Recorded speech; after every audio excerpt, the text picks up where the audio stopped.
Hey guys, what's up? It's SMG here with another video for you guys, and I thought it would be a good idea to make a video for you guys about the best controller settings that you guys can have for Modern Warfare Warzone.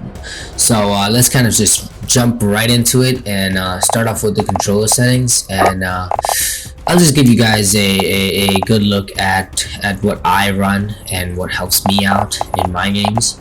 I like tactical because I'm used to having the slide or crouch and prone with the right stick, so I like that. Everything else right here is default because I don't want to mess with this southpaw or anything like that here, and like to invert it. I think invert is only good for when you're in vehicles or like planes. Yeah, but I have that off as well. I run a 7.7. I like to keep it even though I've heard people say that running a 7.6 or a 6.5 or something like that is good. Higher sensitivity is better in Call of Duty, but you need to still be able to hit those shots. So I have my aim down sight sensitivity for iron sights and red dots at 0.65. And I have my ADS sensitivity multiplier for my scoped weapons at 1.1 because I need a little bit of speed, because when you're going into scoped guns, you're usually looking far away, and if you're looking slower, then you're not going to be able to catch up to your enemy and to hit those shots before they get it, because that's kind of how it works, that you need to be able to shoot, and then a millisecond or something after that they're gonna kind of run into your shot. So my aim response curve here is dynamic. I've tried using linear and standard, even though I feel like my playstyle is a bit linear, but I like dynamic because it helps me with those buzz kills that when you need to kind of like just pop out and like just aim at someone and get that headshot. And I think this dynamic can kind of give me that, where with linear you kind of go past the head. You know what I mean? You need to be able to, it's linear, yeah. Control vibration, I have that disabled. I think it's way too distracting to have a vibration while you're playing the game. Aim assist, I like precision because I like it for it to slow down right as I aim at the person, because my aim is not that bad. So when I aim at someone with precision, it kind of just clicks onto them, and that helps me out a lot. This, guys, right here is very important. You need to have this on. If you have if you've changed your field of view, okay, we're gonna get into that in a bit, but if you've changed your field of view, which I have, I changed my field of view because I have a what is it, 25,000 pixel monitor, but it's a widescreen, it's an ultra widescreen monitor.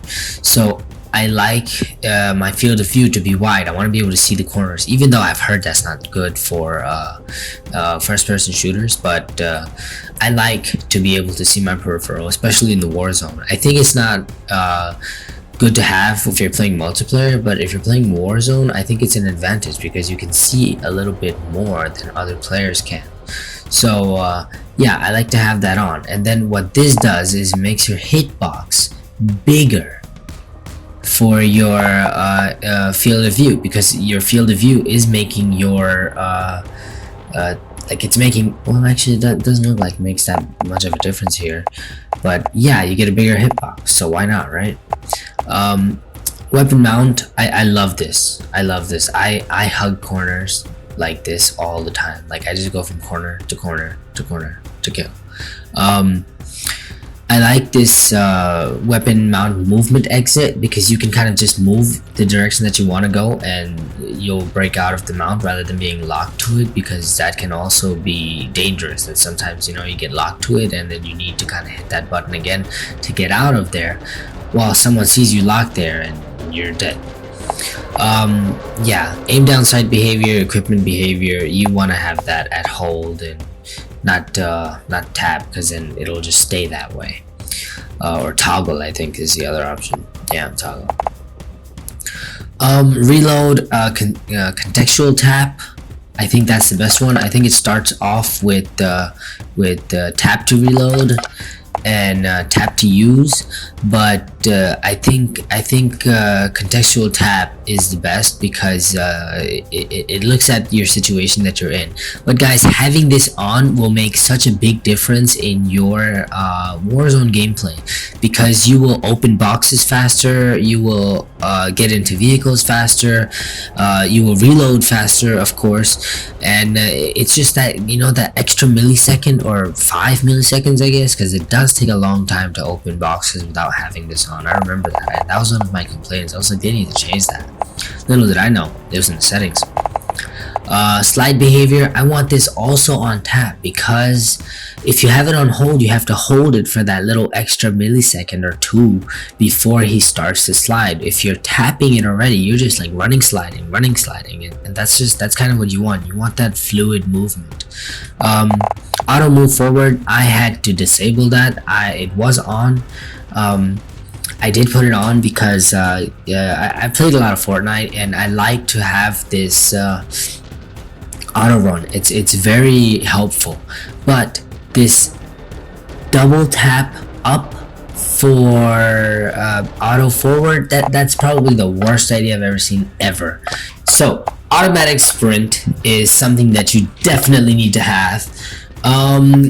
It starts off as, I think, disabled, and you can put it as automatic sprint, but I like to have it at automatic tactical sprint. You can choose between the two, and then you can put the tactical sprint when you feel like it's necessary. I like it in the beginning because sometimes you're not running long distances and you want to just have that quick boost, and this just makes your character so much faster.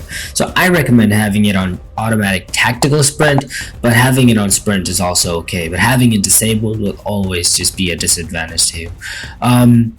Vehicle camera recenter, some people might not want this, so this can kind of be like for you. It depends on like a person, like a personal choice, but if you're gonna be driving backwards and trying to kill people that way, then I don't think you should have this on, because it will center your camera, obviously. But if you're not, and if you're someone like me who plays like Need for Speed or something like that, then you want to have this on, because you kind of know how to drive backwards without having the camera face backwards.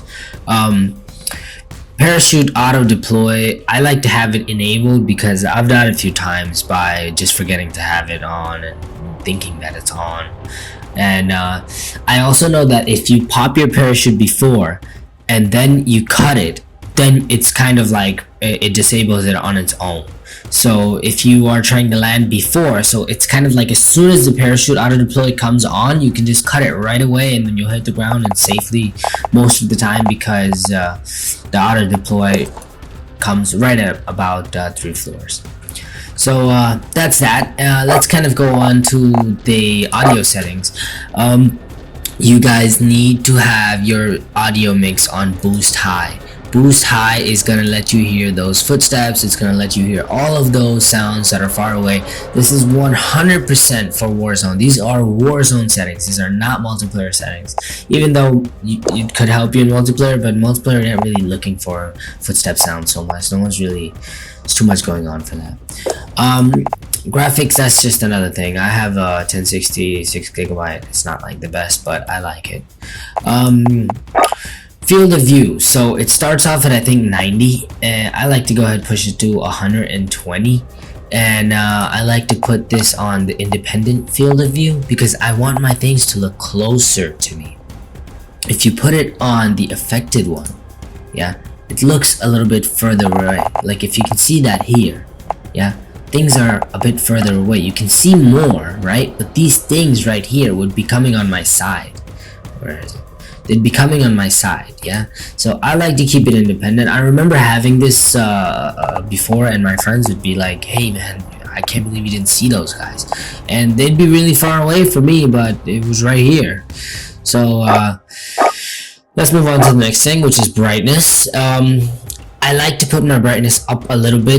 I would recommend to put it up maybe like 60, but then the game looks all white. But that's just because there's so many dark spots in the game where things are not lit properly that I think 55, 60 is a good range to be in. Just display vertical and horizontal. That's up to you how you want it. I like mine because I have a wide screen, so I don't mind it taking up any space. Yeah, these are just main menu tips. But basically, guys, you guys want to have these controller settings the way that I have it, and it will definitely help you shred. Not much else going on. They just added the new scopes and scattergun, which is basically shotguns and snipers, and that's kind of cool. You know, it's our first in-game mode that's kind of altered besides the normal modes in Plunder, so that's really cool to have.